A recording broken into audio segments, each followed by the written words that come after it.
Hello दोस्तों, स्वागत है आपका आपके अपने चैनल मार्केट सपोर्ट में। दोस्तों, आज की इस वीडियो में हम डिस्कस करने वाले हैं ओवरऑल मार्केट के बारे में कि अब जो अभी तक चीज़ें देखने को मिली मार्केट में वो ठीक है, जो भी हुआ वो ठीक है। लेकिन अब जब मार्केट ओपन होगा, जैसे कि ट्यूसडे से मार्केट ओपन होने वाला है, तो अब ना सब कुछ आपको बहुत सारी चीज़ बहुत हद तक आप ये कह सकते हो बदलती हुई आपको देखने को मिलने वाली हैं। अब किस तरीके से कौन कौन सी चीजें बदलेंगी वो तो आज की इस वीडियो में हम डिस्कशन करेंगे ही। लेकिन आप ये भी मान के चलिए कि मार्केट में बहुत सारे ऐसे फैक्टर्स नजर आ रहे हैं जिनके चलते मार्केट में जो है गिरावट आपको देखने को मिल सकती है। अब ये कहाँ कहाँ इसका असर हो सकता है और बहुत सारी चीजें हैं, बेसिकली सब कुछ जो है आज की इस वीडियो में हम डिस्कस करने वाले हैं। ट्रम्प एक बड़ा बयान भी दे सकते हैं, वो भी हम देखेंगे। सबसे पहले अगर हम देखें तो आपके सामने मैंने रखी दी एक खबर, यहाँ आप देखो, reciprocal tariff on April 2 with billion at stake can Indian stock withstand with the biggest macro shock this year। तो यहाँ पर लिखा है कि भारत की इकोनॉमी, भारत का मार्केट, इसे जो है एक सबसे बड़ा इकोनॉमिकल शॉक जो है लगता हुआ आपको दिखाई दे सकता है इस साल का 2 अप्रैल वाले दिन। आज तक ऐसा हुआ नहीं। सबसे पहले आप इस बात को समझो, आज तक ना ऐसा हुआ ही नहीं जहां पर जिस जगह पर भारत को इतना बड़ा सेटबैक देखने को मिला हो, इतना बड़ा हिट देखने को मिला हो। क्योंकि ना ये मैं इसलिए कह रहा हूं कि अब जब रेसिप्रोकल टैक्स लगाया जाएगा, हाँ, तो कोई छोटा मोटा टैक्स नहीं बढ़ेगा। ये बात को आप समझने की कोशिश करो कि ऐसा नहीं है कि थोड़ा बहुत ही टैक्स बढ़ता हुआ दिखाई दे रहा है। इसमें ना बहुत बड़ा टैक्स जो है कहीं ना कहीं आपको बढ़ता हुआ देखने को मिलेगा। एंड अगर बड़ी फर्क आने वाला है, बड़ा फर्क अगर इसके चलते आपको देखने को मिला, तो क्लियर कट मार्केट के शेयर्स के, कंपनीज के शेयर्स की जो प्राइजेस हैं उन पर भी जो है असर पड़ता हुआ दिखाई देगा। ऑटो को कंप्लीटली हिट लग चुका है, इसमें तो कोई भी डाउट नहीं है। अब मुझे नहीं लगता कि 2 तारीख से जो उन्होंने अनाउंसमेंट कर रखा है कि 2 तारीख से यहाँ पर जो है टैक्सेस इंप्लीमेंट कर दिए जाएंगे, तो अब इसमें कुछ सुधार या बदलाव होना है, इस बात की तो उम्मीद है जो है बहुत लिमिटेड है, बहुत कम ही है। लेकिन ना एक चीज और मैं आपको बताऊं कि 2 अप्रैल को ही राष्ट्रपति ट्रंप जो हैं वो एक नई बयानबाजी फिर से आपको करते हुए दिखाई दे सकते हैं। उनकी तरफ से फिर से कुछ ऐसी चीजें सामने निकल कर आ सकती हैं जिससे कि आप ये मान के चलो कि भारतीय मार्केट में उसका फर्क पड़ेगा। पहले वो ही देख लेते हैं क्या है। ये देखो, 2 अप्रैल को ट्रंप दे सकते हैं शेयर बाजार को झटका, इन स्टॉक से दूर रहने में ही भलाई है। अब देख लेते हैं कि कौन से शेयर्स हैं, क्या झटका जो है भारतीय मार्केट को लग सकता है। देखो, डोनाल्ड ट्रंप के रेसिप्रोकल टैरिफ को लेकर पूरी दुनिया में हलचल तो मची हुई है, इसमें तो कोई भी डाउट है नहीं। ऑटोमोबाइल, फार्मा, ज्वेलरी, इलेक्ट्रॉनिक जैसे कई सेक्टर हैं जो इससे प्रभावित हो सकते हैं। ऐसे में भारतीय निवेशक और उद्योग जगत जो है सतर्क हो गया है। सबसे बड़ा सवाल है कि किन किन सेक्टर को सबसे ज्यादा नुकसान जो है हो सकता है। तो अभी ना ये तो हम देखेंगे, लेकिन ना एक चीज और मैं आपको बता दूं कि एक तो 2 अप्रैल को ऑटो सेक्टर पर जो टैरिफ लगना है ना, वो तो लगेगा ही लगेगा। वो चीज तो कंफर्म है ही लगभग, आप ये मान के चलो। लेकिन ना उससे भी इंपॉर्टेंट बात ये भी दिखाई देती है कि हो क्या रहा है बेसिकली। 1 सेकेंड, मैं आपको दिखाना चाहूंगा कि नया बयान आपको जो है देखने को मिलेगा 2 तारीख को। अगर आप देखोगे तो नई स्पीच जो है राष्ट्रपति ट्रंप की तरफ से देखने को मिलेगी, और पॉसिबिलिटीज पूरी पूरी हैं कि वहां पर ना उन स्पीच में जो नई स्पीच आएंगी उसमें जो है चांसेस पूरे पूरे यही बनेंगे कि टैरिफ से रिलेटेड ही होंगे।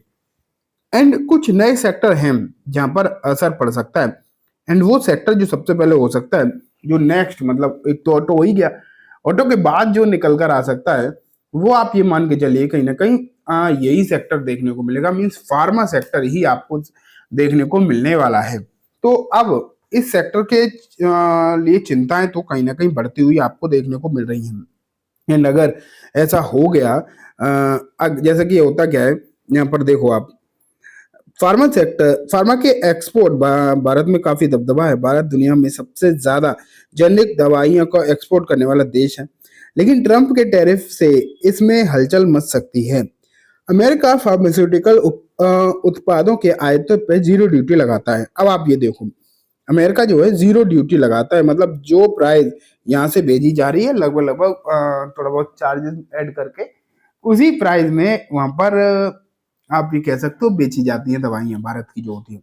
लेकिन अब इसमें 10% ड्यूटी लग सकती है। अगर 10% ड्यूटी लग गई, आप ये सोचो तो क्लियर कट महंगी तो होंगी, लेकिन उसका महंगी होने के बावजूद भी कंपनीज को कोई फायदा होगा नहीं, कंपनीज को लगेगा झटका। तो और सेल्स में कहीं ना कहीं दिक्कत तो आएगी, सेल तो कम होगी। जब महंगी चीजें होती है तो दिक्कत तो आती ही है।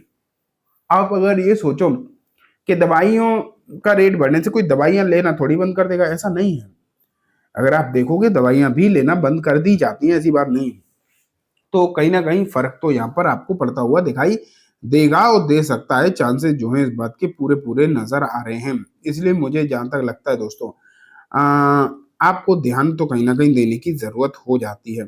और कुछ सेक्टर तो प्रॉब्लमेटिक है ही, इसमें तो कोई भी डाउट है नहीं। कुछ सेक्टर तो अच्छे खासे आपको प्रॉब्लमेटिक देखने को मिले, जिसमें ऑटो है ही। ऑटो में 2 तारीख से इम्प्लीमेंटेशन स्टार्ट हो जाएगा। फिर फार्मा भी आप यहाँ पर देख ही रहे हो, फार्मा में भी समस्याएं जो स्टार्ट होती हुई आपको देखने को मिल ही जाएंगी। तो बहुत सारी चीजें हैं दोस्तों, और इन सब चीजों के चलते कहीं ना कहीं आपको फर्क पड़ता हुआ देखने को मिलने वाला है। और अगर हम आगे बढ़े, इसी रिपोर्ट को आगे बढ़े, देखो HDFC सिक्योरिटीज के मेहुल सेठ ने बताया है कि अधिकतर भारतीय कंपनी अमेरिका में 5 से 10% काफी कमजोर मार्जिन पर काम करती है। अगर टैरिफ बढ़ता है तो मार्जिन पर असर पड़ सकता है।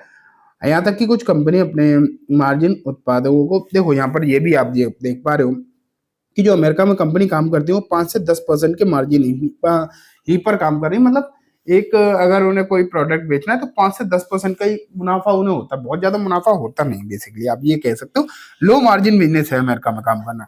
अगर उसमें टैरिफ बढ़ गया 10% का तो प्रॉफिट तो भूल ही जाओ, लॉस के चांसेस बढ़ सकते हैं। अगर कंपनी ने मार्जिन घटा दिए तब तो आप क्लियर कट है कि मार्जिन घटे तो असर तो कहीं ना कहीं पड़ता हुआ देखने को मिलेगा ही ना। तो ये चीजें जो हैं आपको देखने को मिल रही हैं, और इन सब चीजों के चलते मार्केट पर असर पड़ता हुआ दिखाई देने वाला है। स्पेशली जो पर्टिकुलर कुछ सेक्टर हैं उनमें तो आपको बहुत ही अच्छा खासा फर्क जो है पड़ता हुआ देखने को मिल सकता है। इस बात के पूरे पूरे चांसेस जो हैं आपको फिलहाल के समय पर नजर आ रहे हैं। तो अब मुझे प्रॉपरली लग रहा है दोस्तों कि कुछ सेक्टर से अगर आप दूरी बनाते हो ना तो कहीं ना कहीं अच्छा ही रहेगा। और अभी हड़बड़ाहट में, जल्दबाजी में मेरे हिसाब से खरीदने की कोशिश नहीं करनी चाहिए। ज्यादा शेयर्स में आपको जो है खरीदने की जो है कोशिश नहीं करनी चाहिए। अगर थोड़ा सा शांति बनाकर रखते हो तो चांसेस आपके लिए अच्छे ही रहेंगे। ठीक है, तो चलो दोस्तों, ये कंप्लीट ही बात हो गई है आज की इस वीडियो में। उम्मीद है आपको सब कुछ अच्छे से समझ भी आ गया होगा। अब मैं इस वीडियो को यहीं खत्म करूंगा। जाने से पहले वैसे एक बार बोलना चाहूंगा, वीडियो अच्छी लगी हो तो इसे लाइक करना, चैनल को भी जरूर सब्सक्राइब करना, जाते थे बेल आइकन दबाना, जिससे कि जब भी मैं करने डालूं आपके पास नोटिफिकेशन सबसे पहले आ जाए। एंड दोस्तों, वीडियो सिर्फ और सिर्फ एजुकेशन एंड इन्फॉर्मेशन पर्पज से, जैसे किसी भी तरीके की बाइंग सेलिंग की रिकमेंडेशन के तौर पर बिल्कुल भी ना देखें।